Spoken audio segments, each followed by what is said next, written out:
I personally think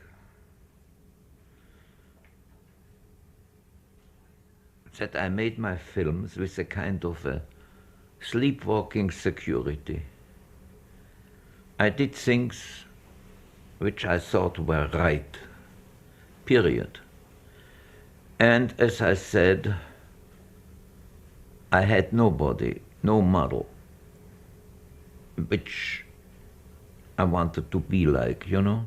Okay, Bill? Yes, sir. All right, here we go. Rolling. Speed, quiet, please. Speed. 10, take 1, A and B camera markers. I ran away from home.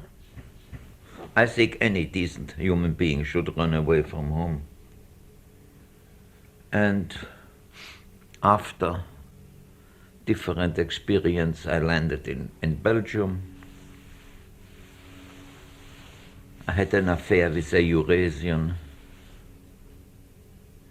And friends said, you cannot go on like that. And they sent me to Brussels. You were born in Vienna. I'm born in Vienna. And in Brussels, there was an open, not a restaurant, you know, a garden restaurant. Yes. And in the garden restaurant, they had a screen. When you paid, you saw the screen from the right side. If you didn't pay or less pay, you saw it from the reverse side. And there I saw for the first time a film. How old were you? When was that? About? 1970, 19, 17, 18, such a time, I don't know exactly. I went to a bar and ordered a martini, which I liked already then. And I said, give me a very dry martini. Well, when he gave me the martini, I drank half of it and said, wait a minute, not so dry. So he said, he filled it up, and I got 1.5 martini for the same amount of money. And then I looked around,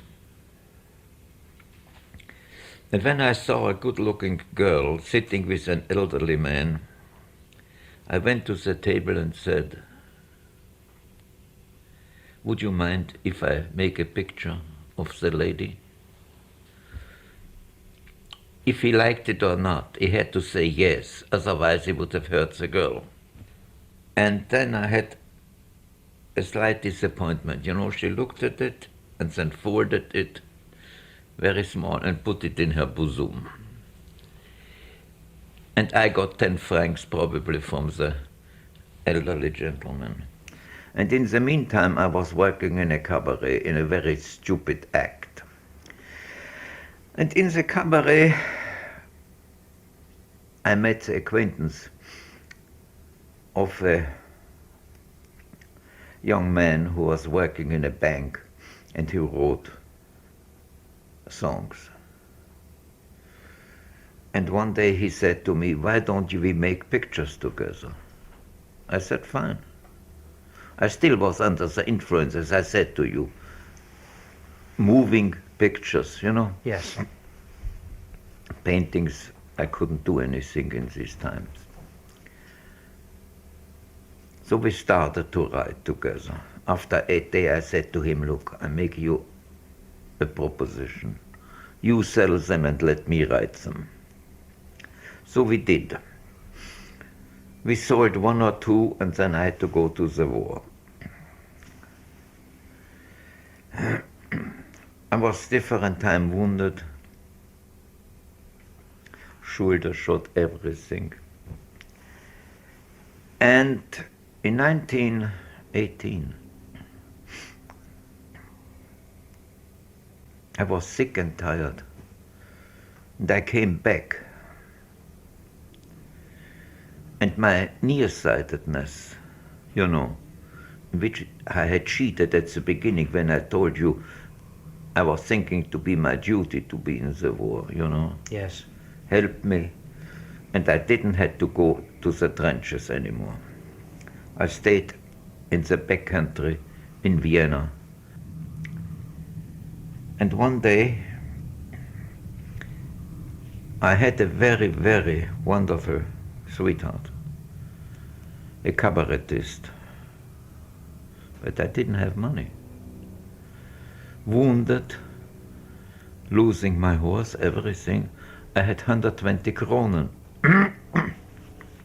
What can you do with that? So I was sitting in a cafe. I remember as if it would be today, on the corner of a billiard, when a man came to me and said, "Please forgive me, Herr Lieutenant." It was very haughty and said, "Who are you?" He said, "My name is Peter Ostermeyer. I'm a representative of the play, stage play, the Hias." I said, "Yes," and I was wondering if the Herr Lieutenant would take a part in it.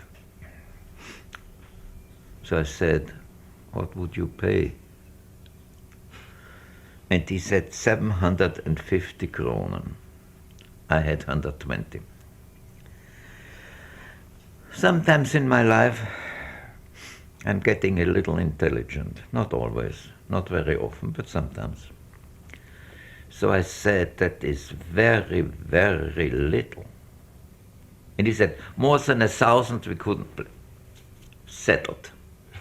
Suddenly I had 1,000 things. And then came a disappointment for him. He wanted me to play a German over-lieutenant, you know, somebody who is more than a lieutenant. Yes. But I couldn't speak German in this way, I mean Prussian. So he was forced to give me the main part in the picture. It was a play? It's a play. A main part in the play, I'm sorry. So I played it. And it was a big success. Erich Bommer was serving in Romania, I think in Secret Service, I'm not sure. He was the head of Tekla Bioscope. And they said to him, "You should look at this man. This is a good man for motion pictures." Erich Bommer came to Vienna and I wore a monocle, always. And he said, "I don't want to have anything to do with this haughty son of a bitch." But he said, "Look, but we have talked to Mr. Lang, you have to talk with him." He said, "Okay, I will talk with him, but that's all." Okay. So we started when the play was finished at 10:30, and at 4 o'clock in the morning, I had a contract with Tekla Bioscope as a dramaturg. As a writer? As a dramaturg. A dramaturg is very hard to translate. No, a dramaturg is a Story. story doctor. Yeah. And at the same time, Germany was naturally dominating in the war. He had promised me that I would have no trouble with the Austrian army. They would let me go. I mean, after I got my furlough of 2 months. Fine. So I went there, many funny things. I checked films. I didn't have the slightest idea about film in these days. In spite that I had written some and some were even filmed. But I don't know anything about cutting or how long and so on, you know. And one day, suddenly, 2 months later, I got a letter from Vienna. And a friend of mine said, "Look, you have to come back or you go to a court-martial." I said, they promised they would take me out of the army. They didn't do it. So I went to them and said so and so, and they said, "Wait 8 days." And then came my luck. the Great Revolution. And I had already, in the end of 1918, a job. At the beginning, I wanted to make pictures. I wrote pictures in 4 days, in the evening, with a bottle of red wine. And in these days, you wrote one scene on one piece of paper so that you could interchange without rewriting everything, you know? Yes. I doctored, as I told you, on films. I wrote films and I wrote part for myself and I started to play. I became very friendly with Erich Pommer. The war was over, so he came. It was a main part in Declabioscope. And he had very important acquaintances in Paris. So one day I wrote a film, forgot the name. I said, look, I want to make it. He said, all right. I shot the film in 4 days. And from then on, I became a director. The themes of all of your major films deal in some way with these social evils, with murderers. With social evils, not with murderers. With social evils. Wasn't the message of Metropolis at the time, could that not be taken as a Marxist kind of message, looking back on it now? I don't know. I haven't seen Metropolis since a long time. What's your feeling about Metropolis as a film now? When I made it, I liked it. When I finished it, I hated it. And for a very simple reason. Because the thesis of my wife, Thea von Harbu, that's a go-between, between capital, the brain, and the hand, workers should be the heart. I didn't believe it. Then in the 50s, anonymously, I got some pages from the Washington Post in which the head of a corporation said he has seen Metropolis and he agrees it is important to have a heart for the workers, you know? Yes. Still, I said, to hell with it. But then afterwards, at the end of the 60s, when I was from time to time working at universities, question and answer sessions, and I asked the pupils, what do you hate in the establishment? They said it is a computer-governed society, and they think that we miss in it is the heart. And certainly I said probably I was wrong, and Thea von Harbu was right. Now, what about some of the technical effects in Metropolis, Fritz? These were things, obviously, some of the automation that you depicted. Did they exist, or were they purely were they designed out of your sleepwalking unconsciousness? In these days, the labs in Berlin didn't exist like they exist here. For example, you couldn't say now, I would like to have this and this, put it into the lab, the people of the lab will do it. We have to do it in the camera. There were no opticals, in other words. We didn't even have a big boom, nothing. I had a very, very good cameraman, not Karl Freund, Günther Ritter, who died recently, who was in his way a genius. You know, he is responsible for the change of the girl into the robot. You know? Yes. And I told him, look, I remember there's a shot where you see the girl sitting and slowly a part of her becomes metal, and the other part is still living. Yes. I didn't want to have a straight dissolve from a living person into a robot. Slowly, a leg changed and it came back as a natural leg, and then again. Well, if you had had the ability to use sound then, would you have used it in Metropolis? No. I tell you one thing.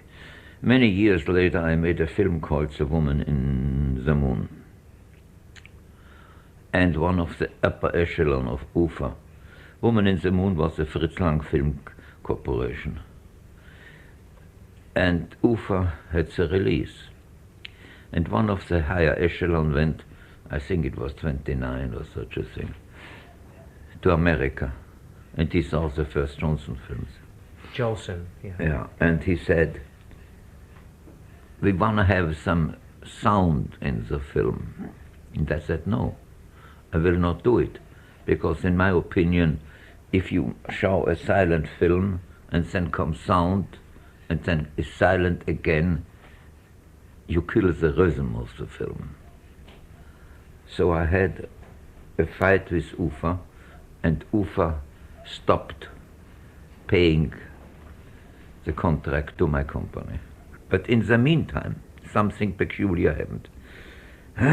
I was sick to hear, and I wanted to become a chemist. There came a man with whom I generally wouldn't have spoken, a so-called independent producer. I don't like producers. I don't know if you do. I don't. And he wanted me to make a film for him. Said, no, leave me alone. I don't want to make any films anymore. And he came, and he came, and he came, and 9 months is a long time. So finally I said, I will tell you one thing. I will make a film for you, but you have nothing to do than to give the money. You have no right about the theme, you have no right about the script, you cannot make any changes. I have to tell you which actors will be in the film, and when the film is finished, you have no right to cut. Correct? And he said yes. Otherwise, the film M would have never been made. I was sick and tired about the big films like Metropolis, and so on. I wanted to have a personal film, a film that deals with one human being, with one social evil. And so I made them. One day we walked into an apartment house where a man was accused of murder. We found cut off hands under his bed. Or another one, whom I never met, I heard only about him, who made sausages out of wandering young people, Mm-hmm. But as long as you haven't seen what I saw, for example, let me see a woman in a small shop where you can buy fruits and cans and anything, Yes. lying killed over the table where she sells things. And the blood drops in, drops. Only then you can understand why police is for capital punishment. I said to my wife, Thea von Habu, we want to make the ugliest crime. And we started to think about anonymous letters, And then one day I said, listen, darling, I have another idea. How about a child murderer? I tried to find an actor where nobody would believe that this could be a murderer. Yes. And I found Peter Lorre. Peter Lorre came I don't know where he was born. He was working in a so-called Stegreif theater. That means you told an actor in a theater what it was all about, and he made up the dialogue. Improvised theater. Yeah, Laurie hadn't made a film before M. no. And this was not in Berlin. This was outside. But why did you choose him? Why did you go for this particular actor? Because I thought nobody would believe that a human being looking like Peter Lorre could commit horrible murders. You're talking about the roundness of his features as opposed to His whole behavior. the murder themselves, the molesting of the child, as in the first sequence, is never shown. There's the beautiful way you do it, where you see the girl's ball roll away and it Yeah. stops. And No. The first time, isn't it, when he stands in front of the poster? That's right, and you see his shadow. Only the shadow. Yes, but I mean, what I'm saying is that you never really see the events that he has committed. I want to tell you one thing. I hate to show violence. I did it myself in 1 or 2 pictures. Because I think that the audience became a collaborator of mine. I couldn't show 10 cases what a child murderer did to a child. It would be tasteless. I myself would have hated to show it.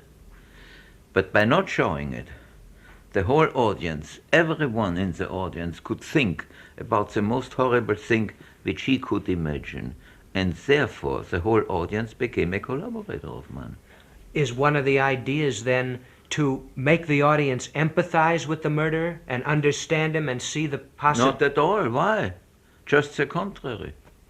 I have the feeling in seeing M that I understand the way you present this man. He's not presented as a vile outcast of society. He is presented as for the first time, I think, in film, as a human being who commits actions that are out of his own control, as though fate has caused a quirk in him that made him become a murderer.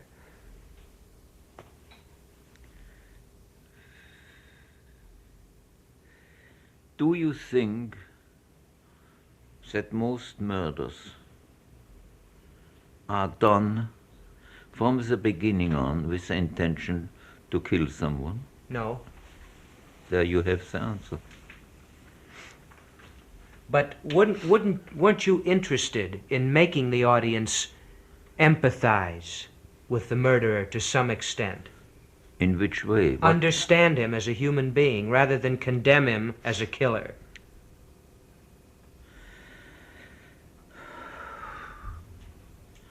I don't know if the audience condemned him. I tell you one thing. I told you before I don't like producers. The end of the film was, remember the kangaroo court with all the criminals? Yes. Were real criminals in front. And the hand goes on the shoulder of Peter Lorre and says, in the name of, and the quick dissolve. And you saw the bench with the judge, and he said, of the law, quick dissolve. And then you saw a scene which many, many years later, when I couldn't do anything anymore, this so-called financier, producer of the film, cut off the real end. The real end was in the name of the law, and then you saw 3 mothers, and one mother was the mother of the first child, and she said, this doesn't bring our children back to life. We have to watch our children much better. This was why I really made the film. For this one line, you have to watch your children much better. They cut it off. Period. Fritz, you used actual criminals in the kangaroo court scene. Yeah. Why? And how were you able to get them to do that? I told you that I was interested in Alexanderplatz and so, and I met a lot of criminals. And I asked them if they would like to work in a film of mine. Certain people said, Fritz, we would like to, but we have never been photographed. We cannot afford it. And other people said yes. So I paid them and they came. And there was a very peculiar thing. During the shooting, suddenly one came and said, look, we have to leave. The police will be here in an hour. They have heard about it. And I said, do you have 15 minutes more time? He said, yes, 15, but not long. I said, no. So I shot 2 more scenes and then they left them and the police came. Nobody was there. Do you feel, looking back now, Fritz, that some of those films from your German period present a bleak view of the universe? If you look at a lot of film today, don't they do the same thing? I'm not concerned with the films of today. I'm concerned... I'm asking you. Oh, well, almost totally, yes. And you see. Well, this was 50 Look, years ago. when you put your finger on something, on an evil, you're not a politician, you cannot change it. But if you put your finger on an evil, which still exists, that's it. Let me ask you, other artists of that period, like George Grosz, who was working in Germany at the same time, Yeah. was making drawings and paintings of the bloodshed, of the rampant criminality, of the dissatisfactions and evils of the society around him. Your films of that period, and slightly later, right on up through M, for 10 or 11 years, were dealing, up to the 1933 when you left Germany, were dealing with the social ills that we now look back on and see as the dissatisfaction that led to Nazism. You cannot live in a country which has lost the war without being influenced.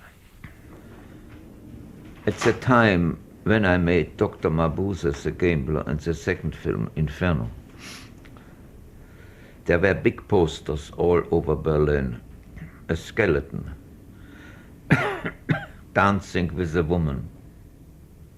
And the headline was, Berlin, your dancer is death. I had finished a film, The Last Will and Testament of Dr. Mabuse, in which I put into the mouth of Mabuse, when he steps into the body of another man, all the Nazi slogans. And the yellow shirts came. They didn't have the black shirts in these days, with 2 guns right and left, and said, Mr. Goebbels will confiscate this film. I was very haughty and said, if you think you can confiscate a film of Fritz Lang in Berlin, do it. All right, they did it. Now I had some trouble. The trouble was that the company for which I made this film had spent some money. And I tried to find a way to help them, and thought maybe that an interview with Goebbels would help, so that the confiscation would take off. So one day I got an invitation, meaning an order, to arrive at the Ministry of Propaganda. Now you must understand one thing in these days. You have to have a stiff collar, a tuxedo, cutaway coat, a vest, striped trousers, which was in its way already very uncomfortable. And I walked in to the Ministry of Propaganda, and immediately at the door was a big desk. And again, 4 people in yellow shirts with the guns. What do you want? I said, here's an invitation from the Minister of Propaganda who wants to talk with me. Well, they looked at it and then they said, look, you go around the corner and go along this corridor. And then you come to another corridor and then you go there. Okay. And so I walked this corridor. It was not very agreeable. The floor were great squares of cement. The walls were blank, no picture, no inscriptions, and every step echoed constantly from the wall and back and so on. It was disagreeable. So I come to the end of the corridor and another corridor, and there is the same thing. Again a desk, again 4 people with guns in yellow shirts, the same procedure. Let's go in this direction, it happened 3 times. Finally, I came to a round room. It was very nice, and I didn't know what to do. So suddenly one of the door opens and out came a man, most polite, and said, Mr. Lang, 1 moment. The minister will be ready in a second. And in reality, in a minute or a minute and a half, he opened the door again and said, come in. I walked in. It was a tremendous big room, and the one side at least 4 or 5 big windows where you could look outside. Goebbels sat behind a desk, very, very far away. He had black trousers and one of these yellow-green shirts, you know. Mm-hmm. And it's something very funny. Goebbels could turn on friendliness like a faucet. He came out with stretched hands, said, Mr. Lang, I'm so very, very happy to see you here. Come sit down. Okay, I sat down. And now I expected that he would talk to me. Why I had to put in the mouth of a criminal certain slogans of the Third Reich. What were the slogans? Do you remember? What was one of them? Hitler has said, we have, no, not we, the average citizen has to destroy the authorities which he created, and then on the debacle, on the rest, we will create our realm of 1,000 years. And I had Mabuse saying exactly the same, only, and when everything is destroyed, on this rest, I will create my realm of 1,000 years of crime. Mm-hmm. Well, I expected that the minister would say something, but he didn't. So I was waiting, and he spoke, and suddenly he said, the Führer has seen your films. He didn't say which one. Mm-hmm. And then he said, and he has said, this is the man who will give us the National Socialistic film. In this moment, to tell you the truth, I was wet all over my body. Perspiration broke out everything. I looked out of the window, and there was, I don't know how you say it in English, you know, a big, big post. Yes. Like you have it here with lamps on, and there was a 3-side clock. Yes. And you could watch the clock. And I said, how do I get out of here? To yourself? To myself, no, naturally. Mm-hmm. I don't know what I said to Goebbels, so help me God.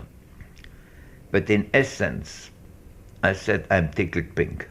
And I was looking at the hands of the clock, and they moved and moved, and my only idea was, how do I get out of here, get to the bank, get some money out of the bank and leave Germany. And I said, Herr Minister, I don't know if you know one thing. My father comes from an old peasant family, 100 years back. My mother was born Catholic, but her parents were Jewish. So again he turned on his charm and said, Mr. Lang, we decide who is an Aryan. I said, thank you. What should I say? What could I say? I didn't want it to end in a concentration camp. We want you to become the leader of the German film. Therefore, I said to him, the think about my mother, you know? Yes. What year was this, by the way? 33, beginning of 33. So he said, look, there's a scene when the professor who runs the insane asylum in which Mabuse died is driving home. And suddenly near him appears Mabuse and tells him certain things. It's wrong. That's not good. And I listened. And he said, the professor has to be killed by the rage of the audience. Oh, Herr Minister, I said, that is a wonderful idea. I thought it stinks to high heaven. But what should I have said? Well, we talked and talked and talked. And finally the clock came to a point where I saw it was too late to go to the bank. Then with all his charm he said, goodbye, I will call you in 1 or 2 days. Wait for me.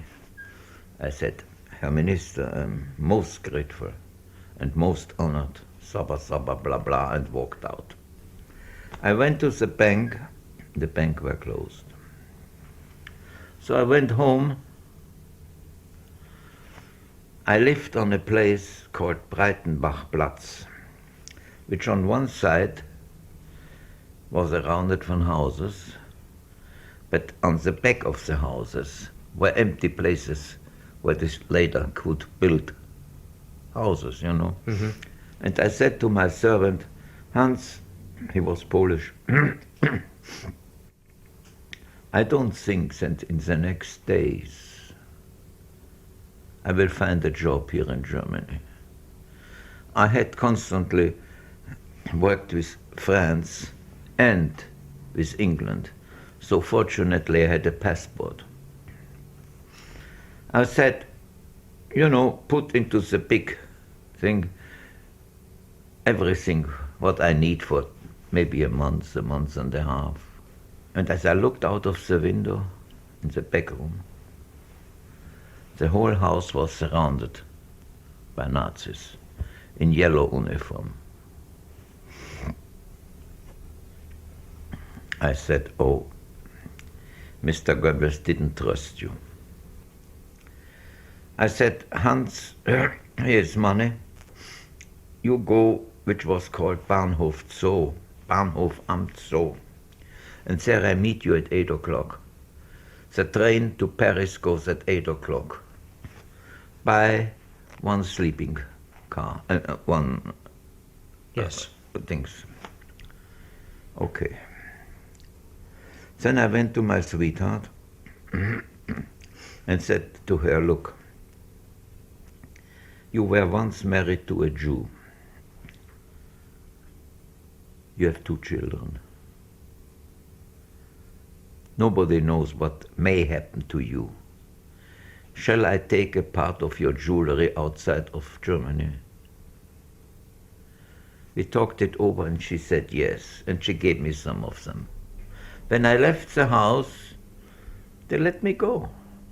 In other words, it just so happened that there were By unmaneuvers. accident, that on this afternoon or night time they prepared for night maneuvers or such kind of a thing. And I arranged it so that I arrived 5 minutes to 8 o'clock. It's a train. And my servant Hans was very nervous, running up and down it, up and down. Said, Mr. Lang, where have you? I said, what is the excitement? He gave me my bills, and I stepped into the car, and we drove up. And I said, I will telephone you, or I will telegraph you that you come after me. Fine. Now, I knew exactly what I wanted to do with the jewelry. I went to another car, and I had some white tape, and I put the jewelry with the tape behind the toilet, you know. Mm-hmm. If something happened to me, it was not my car. I don't give a damn. And then I went to my car to hide the 1,000 mark bills. I took a razor blade, made a cut in the carpet, and then came the great disappointment. The carpet was glued to the floor. I couldn't put the money underneath. In these days, I think you stopped at Herbestal, and you have to wait an hour and a half till you got into Belgium, you know? Mm-hmm. And during this time, there was an inspection of your luggage. But this time, it was an inspection by the yellow shirts. So I was on the one end of the car, and I heard them on the other end of the car knocking at the door and said, open up, pass control. Okay, they opened up. The next one, the next one, the next one, the next one. And then they came to the one next to me. The compartment next to you. Yeah. And in my compartment, I was lying on my bed, and I remembered that I always had said to my actors, if you wanna give a good act, try really to do what you are playing. So I started to snore. I didn't sleep. I heard them in the next room. Thank you. Closing the door. And I was waiting now they would open.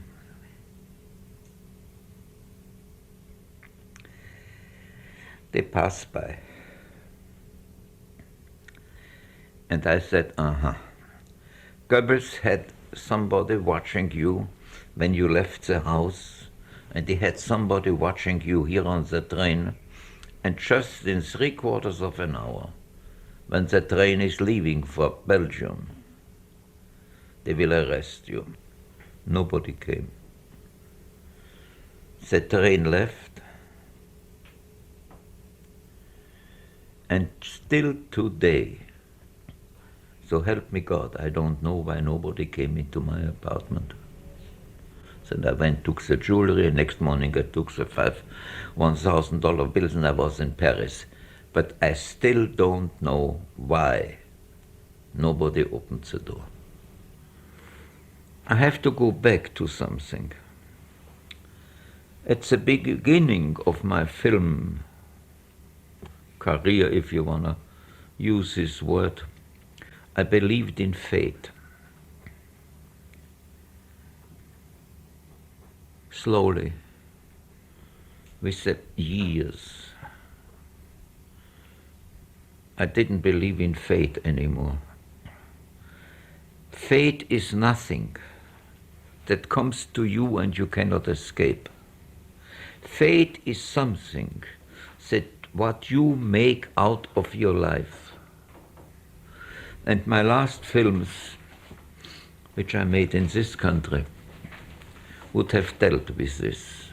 Now, let me say in my American films, for example, in what was the first Fury? one?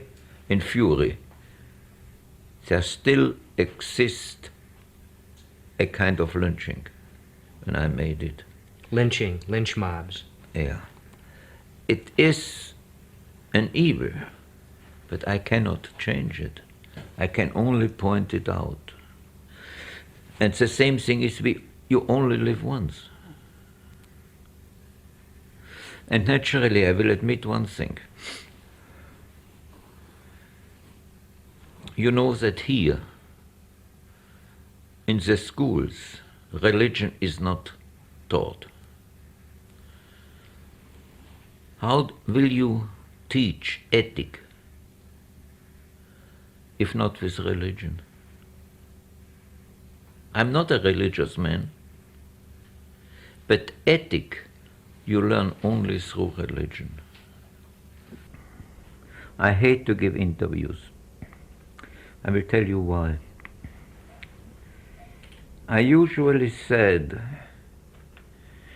when a director, or maybe the word is better, film creator, makes a film, and the film doesn't express what he wants to say,